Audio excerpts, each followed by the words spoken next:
ಆಕಾಶ ನೋಡಿದ್ರೆ ಮಳೆ ಇಲ್ಲ, ಡ್ಯಾಮ್ ನೋಡಿದ್ರೆ ಹನಿ ನೀರಿಲ್ಲ. ಕಾವೇರಿ ತಾಯಿಯ ಒಡಲು ಸಂಪೂರ್ಣ ಬರಿದಾಗಿದೆ. ಕುಡಿಯೋಕೆ ಗುಟುಕು ನೀರಿಗೂ ಹಾಹಾಕಾರ ಶುರುವಾಗಿದೆ. ಇಂಥ ಭೀಕರ ಬರಗಾಲದಲ್ಲಿ ಕಾವೇರಿ ನೀರು ನಿಯಂತ್ರಣ ಸಮಿತಿ ಕರುನಾಡಿಗೆ ಮರಣ ಶಾಸನ ಬರೆದಿದೆ. ಹೌದು, ತಮಿಳುನಾಡಿಗೆ ನೀರು ಹರಿಸಿ ಅಂತ ಹೇಳಿ CWRC ಕೊಟ್ಟಿರುವಂತಹ ಆದೇಶ ಗಾಯದ ಮೇಲೆ ಬರೆ ಎಳೆದಂತಾಗಿದೆ. ರಾಜ್ಯದ ವಾಸ್ತವ ಸ್ಥಿತಿ ಅರಿಯದ ಸಮಿತಿಯ ಈ ಅವೈಜ್ಞಾನಿಕ ಆದೇಶದ ವಿರುದ್ಧ ಇದೀಗ ಕರುನಾಡೆ ಸಿಡಿದೆದ್ದಿದೆ. ಅತ್ತ ಹನಿ ನೀರು ಬಿಡಲ್ಲ ಅಂತ ಸರ್ಕಾರ ಗುಡುಗಿದ್ರೆ, ಇತ್ತ ಕದ್ದು ಮುಚ್ಚಿ ನೀರು ಬಿಡ್ತಾ ಇದ್ದೀರಾ ಅಂತ ವಿಪಕ್ಷಗಳು ಸರ್ಕಾರದ ವಿರುದ್ಧ ಮುಗಿಬಿದ್ದಿವೆ. ಕಾವೇರಿ ಕೊಳ್ಳದಲ್ಲಿ ಹೊತ್ತಿಕೊಂಡಿರುವಂತಹ ಕಿಚ್ಚಿನ ಕಂಪ್ಲೀಟ್ ರಿಪೋರ್ಟ್ ಇಲ್ಲಿದೆ ನೋಡಿ.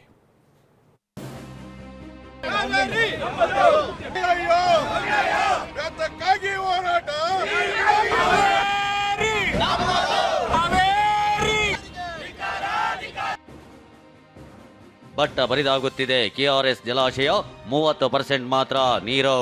ಈಗಾಗಲೇ ಜಲಾಶಯದ ನೀರಿನ ಮಟ್ಟ 92 ಅಡಿ ಅಷ್ಟಿದೆ. 92 ಅಡಿ ಅಂತಂದ್ರೆ ಕೇವಲ 30% ಮಾತ್ರ ನೀರಿರುವಂಥದ್ದು. ಇರೋದೇ 17 TMC ನೀರು. ತಮಿಳುನಾಡಿಗೆ ಬಿಡಬೇಕಿದೆ 4 TMC. ನಮ್ಮ ಕಣ್ಣೀರೇ ಬರುತ್ತೆ ಸರ್. ಕುಡಿಕ್ ನೀರಿಲ್ಲ ಸರ್, ಜಾನುವಾರುಗಳು ನೀರಿಲ್ಲ ಸರ್. ತಮಿಳ್ನಾಡಿಗೆ ಹೆಂಗ್ ಸರ್ ನೀರು ತೆಗಿತಾರೆ? ನಮಗೆ ನೀರಿಲ್ಲ, ತಮಿಳುನಾಡಿಗೆ ಬಿಡೋಕೆ ಆಗಲ್ಲ ಎಂದ ಸಚಿವ ರಾಮಲಿಂಗಾರೆಡ್ಡಿ. ನೀರು ಇಲ್ಲದೆ ಇರೋದ್ರಿಂದ ನಾವು ನೀರು ಬಿಡೋಕೆ ಆಗೋದಿಲ್ಲ.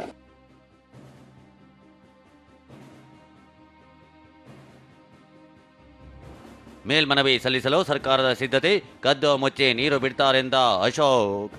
ಅಪೀಲ್ ಮಾಡಬೇಕು ಎಂದು ನಮ್ಮ ತೀರ್ಮಾನ. ಕದ್ದು ಮುಚ್ಚಿ ಅವಾಗಿಂದ ಒಂದು ತಿಂಗಳಿಂದಾನೇ ಬಿಡ್ತಾ ಇದ್ದಾರೆ. ನಾನೇ ಹೋಗಿದ್ದಲ್ಲ. ಕಾವೇರಿ ನೀರು ನಿಯಂತ್ರಣ ಸಮಿತಿ ನೀಡಿರೋ ಆದೇಶ ರಾಜ್ಯದ ಪಾಲಿಗೆ ದೊಡ್ಡ ಆಘಾತ ತಂದಿದೆ. ಮುಂದಿನ 15 ದಿನ ನಿತ್ಯ 3500 ಕ್ಯೂಸೆಕ್ ಕಾವೇರಿ ನೀರನ್ನ ತಮಿಳುನಾಡಿಗೆ ಬಿಡಬೇಕು ಅಂತ ಆದೇಶ ನೀಡಿದೆ. ಬರದ ಮಧ್ಯೆಯೂ ನೀರು ಬಿಡೋ ಆದೇಶಕ್ಕೆ ರಾಜ್ಯಾದ್ಯಂತ ಪ್ರತಿಭಟನೆಗಳು ನಡೆಯುತ್ತಿವೆ. ಕಾವೇರಿ ಒಡಲಿನ ರೈತರು, ಕನ್ನಡ ಸಂಘಟನೆಗಳು ಸಿಡಿದೆದ್ದಿವೆ. ಪ್ರತಿಭಟನೆ ಕಿಚ್ಚು ಹೇಗಿದೆ ಅನ್ನೋದಕ್ಕಿಂತ ಮುಂಚೆ ಕಾವೇರಿ ಒಡಲಿನ ವಾಸ್ತವಾಂಶ ಹೇಗಿದೆ ಅನ್ನೋದನ್ನ ನೀವೇ ಕಣ್ಣಾರೆ ನೋಡಬಿಡಿ. ಡ್ಯಾಮ್ನ ವಾಸ್ತವ ಪರಿಸ್ಥಿತಿ ಹೇಗಿದೆ ಅನ್ನುವಂಥದ್ದನ್ನ ನಾನು ತೋರಿಸ್ತಾ ಹೋಗ್ತೇನೆ. ನಾನೀಗ KRS ಜಲಾಶಯದ ಹಿನ್ನೀರಿನ ಪ್ರದೇಶದಲ್ಲಿದ್ದೇನೆ. ಇಲ್ಲಿ ಎಷ್ಟರ ಮಟ್ಟಿಗೆ ನೀರಿದೆ ಅನ್ನುವಂಥದ್ದು ಈಗ ವಾಸ್ತವ ಪರಿಸ್ಥಿತಿ ಗೊತ್ತಾಗುತ್ತೆ. ಯಾಕಂದರೆ ಈಗಾಗಲೇ ಜಲಾಶಯದ ನೀರಿನ ಮಟ್ಟ 92 ಅಡಿ ಅಷ್ಟಿದೆ. 92 ಅಡಿ ಅಂತಂದರೆ ಕೇವಲ 30% ಮಾತ್ರ ನೀರಿರುವಂಥದ್ದು. ಜಲಾಶಯದಲ್ಲಿ ಈಗ ಕೇವಲ 17 TMC ನೀರು ಮಾತ್ರ ಸಂಗ್ರಹ ಆಗಿದೆ. 17 TMCಯಲ್ಲಿ 5 TMC ನೀರು ಡೆಡ್ ಸ್ಟೋರೇಜ್ ಆಗಿದೆ. ಇಲ್ಲಿನ ನೀರು ಇರುವಂಥದ್ದು ಕೇವಲ ಕುಡಿಯೋ ನೀರಿಗೆ ಮಾತ್ರ ಬಳಕೆಗೆ ಲಭ್ಯ ಇರುವಂಥದ್ದು. ಈ ಕಾರಣದಿಂದಾಗಿ ರಾಜ್ಯ ಸರ್ಕಾರ ರೈತರಿಗೆ ಮನವಿಯನ್ನ ಮಾಡಿಕೊಂಡಿದೆ. ನಾವು ನೀರು ಕೊಡಲಿಕ್ಕೆ ಸಾಧ್ಯವಾಗ್ತಾ ಇಲ್ಲ. ಈ ಕಾರಣದಿಂದಾಗಿ ಹೊಸದಾಗಿ ಬೆಳೆಯನ್ನ ಬೆಳಿಬೇಡಿ ಅನ್ನುವಂಥ ನಿಟ್ಟಿನಲ್ಲಿ ರೈತರಿಗೆ ಮನವಿಯನ್ನು ಮಾಡ್ಕೊಂಡಿದ್ದಾರೆ. ಇಂಥ ಮನವಿ ಮಾಡ್ಕೊಂಡಿರುವಂಥ ಸಂದರ್ಭದಲ್ಲಿ ತಮಿಳುನಾಡಿಗೆ ನೀರನ್ನು ಕೊಡ್ತಾ ಇರುವಂಥದ್ದು ಎಷ್ಟು ಮಟ್ಟಿಗೆ ಸರಿ ಅನ್ನುವಂಥದ್ದು ಸಹಜವಾದಂಥ ಪ್ರಶ್ನೆ ಇರುವಂಥದ್ದು.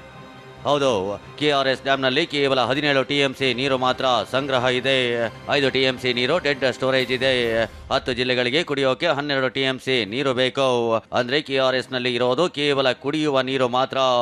37 TMC ಸಾಮರ್ಥ್ಯದ ಹಾಸನದ ಹೇಮಾವತಿ ಡ್ಯಾಮ್ನಲ್ಲಿರೋದು ಬರೀ 24 TMC ನೀರು. ಮಂಡ್ಯದ 7 ತಾಲೂಕುಗಳಲ್ಲಿ ಭೀಕರ ಬರ ಇದೆ.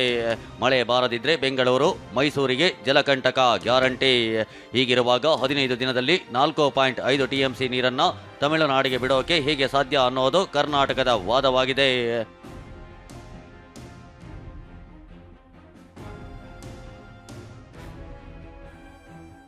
ನೀರು ಬಿಡಲು ಆಗಲ್ಲ ಎಂದ ಜಲಸಂಪನ್ಮೂಲ ಸಚಿವ ರಾಮಲಿಂಗಾರೆಡ್ಡಿ.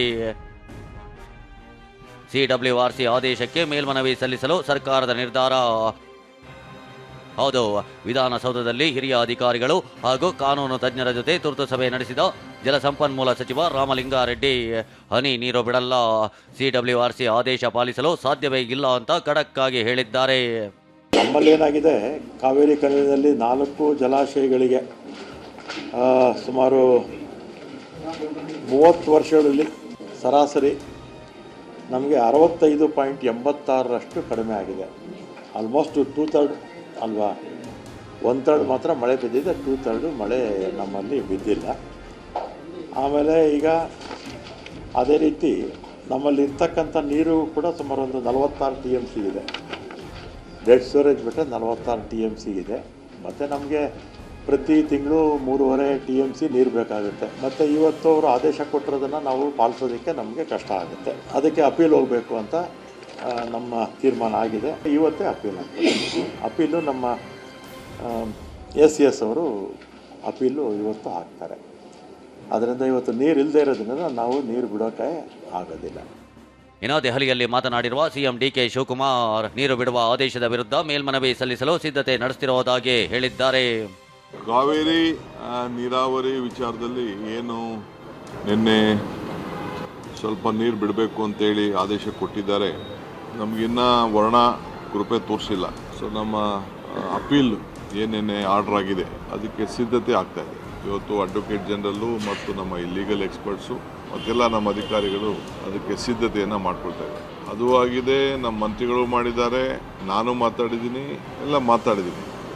ಅಪೀಲ್ ಮಾಡಬೇಕು ಎಂದು ನಮ್ಮ ತೀರ್ಮಾನ. ಅಂದಹಾಗೆ ಆಗಸ್ಟ್ 3ರಂದು ತಮಿಳುನಾಡು ಸಿಎಂ ವಿಜಯ್ ಜೊತೆ ಮಾತನಾಡಲು DK ಸಭೆ ಕರೆದಿದ್ದಾರೆ.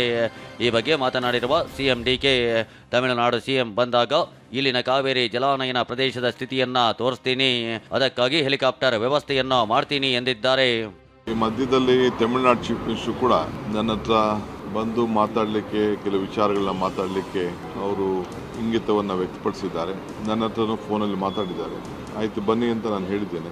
ಜೊತೆಗೆ ನಾನು ಕೂಡ ನಮ್ಮ ರಾಜ್ಯದ ಕಾವೇರಿ ಜಲಾನಯನ ಪ್ರದೇಶದ ಕೂಡ ನೀವು ನೋಡಿ ಅಂತ ಕೂಡ ಒಂದು ರಿಕ್ವೆಸ್ಟ್ ಮಾಡಿದ್ದೇನೆ. ಅದಕ್ಕೆಲ್ಲ ವೀಕ್ಷಣೆ ಮಾಡಲಿಕ್ಕೆ ಹೆಲಿಕಾಪ್ಟರ್ ವ್ಯವಸ್ಥೆ ಎಲ್ಲ ಮಾಡ್ತೀನಿ ಅಂತ ಕೂಡ ಹೇಳಿದ್ದೇನೆ. ಸರ್ಕಾರದ ಈ ವಾದ ಪ್ರತಿವಾದಗಳ ಮಧ್ಯೆ ವಿಪಕ್ಷಗಳು ಮಾತ್ರ ಕೆರಳಿ ಕೆಂಡವಾಗಿವೆ. ಕದ್ದು ಮುಚ್ಚಿ ತಮಿಳುನಾಡಿಗೆ ನೀರು ಬಿಡಲಾಗ್ತಿದೆ ಅಂತ ಬಿಜೆಪಿ ನಾಯಕರು ಆರೋಪಿಸಿದ್ದಾರೆ.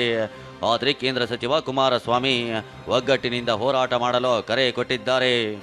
ಕದ್ದು ಮುಚ್ಚಿ ಅವಾಗಿಂದ ಒಂದು ತಿಂಗಳಿಂದಾನೇ ಬಿಡ್ತಾ ಇದ್ದಾರೆ. ನಾನೇ ಹೋಗಿ ಹೋರಾಟ ಮಾಡಿ ಬಂದಿದ್ದೀನಿ KRS. ಕದ್ದು ಮುಚ್ಚಿ ರಾತ್ರೋರಾತ್ರಿ ತಮಿಳುನಾಡಿನ ಮುಖ್ಯಮಂತ್ರಿಗಳಿಗೆ ಖುಷಿ ಪಡಿಸಬೇಕು ಅಂತ ಹೇಳಿ ನಮ್ಮ ರಾಜ್ಯದ ರೈತರಿಗೆ, ಕಾವೇರಿ ಕೊಳ್ಳದ ರೈತರಿಗೆ ಅನ್ಯಾಯ ಮಾಡಿ ರಾತ್ರೋರಾತ್ರಿ ನೀರು ಬಿಡುವಂತ ಕೆಲಸ ಮಾಡಿದ್ರಲ್ಲ ಮಾನ್ಯ ಮುಖ್ಯಮಂತ್ರಿಗಳೇ. ತಮಗೆ ಗೊತ್ತಿರಲಿಲ್ವಾ? ಭೀಕರ ಬರಗಾಲವನ್ನು ಎದುರಿಸ್ತಾ ಇದ್ದೇವೆ. ತಮಿಳುನಾಡಿನಲ್ಲಿ ಅಲ್ಲಿ ವಿಜಯ್ಗೆ, ಈ ಹಿಂದೆ ಸ್ಟಾಲಿನ್ಗೆ ಬುದ್ಧಿ ಹೇಳೋ ಕೆಲಸನ ಹಿಂದೆ ಸಿದ್ದರಾಮಯ್ಯನವರು ಮಾಡಲಿಲ್ಲ. ಈಗ DK ಶಿವಕುಮಾರ್ ಅವರು ಆ ಧೈರ್ಯ ತೋರ್ತಿಲ್ಲ.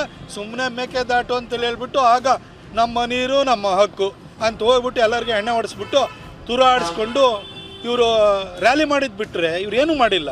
ಇವತ್ತು ನಮ್ಮ ಪರಿಸ್ಥಿತಿ ಏನಿದೆ ಅಂತಕ್ಕಂಥದ್ದನ್ನು ಧ್ವನಿ ಎತ್ತದೇ ಇದ್ದರೆ ಅದು ಎಲ್ಲ ಒಂದು ಕಡೆ ನಮ್ಮ ತಪ್ಪುಗಳಾಗ್ತದೆ ಅಂತಕ್ಕಂಥದ್ದು ನನ್ನ ಅಭಿಪ್ರಾಯ. ಇದರಲ್ಲಿ ಎಲ್ಲರೂ ಒಗ್ಗಟ್ಟಿನಿಂದ ಹೋರಾಟ ಮಾಡಬೇಕು ಅನ್ನೋದು ನನ್ನ ಅಭಿಪ್ರಾಯ. ದೆಹಲಿಯಲ್ಲಿ ತುರ್ತು ಸಭೆ ಕರೆದ CWMA ನೀಗುತ್ತಾ ಕಾವೇರಿ ಸಮಸ್ಯೆ. CWRC ಆದೇಶಕ್ಕೆ ರಾಜ್ಯಾದ್ಯಂತ ಆಕ್ರೋಶ ಭುಗಿಲೆದ್ದ ಬೆನ್ನಲ್ಲೇ ಸಿಎಂ ಆದಿಯಾಗಿ ಪಕ್ಷಾತೀತವಾಗಿ ನಾಯಕರು ಆಕ್ಷೇಪಿಸಿದ ಬೆನ್ನಲ್ಲೇ ನಾಳೆ CWMA ಅಂದರೆ ಕಾವೇರಿ ನೀರು ನಿರ್ವಹಣಾ ಪ್ರಾಧಿಕಾರ ತುರ್ತು ಸಭೆ ಕರೆದಿದೆ. ಹೀಗಾಗಿ ಸರ್ಕಾರ ಕಾವೇರಿ ನೀರು ನಿರ್ವಹಣಾ ಪ್ರಾಧಿಕಾರದ ಮುಂದೆ ಮೇಲ್ಮನವಿ ಸಲ್ಲಿಸಲು ಸಜ್ಜಾಗಿದೆ.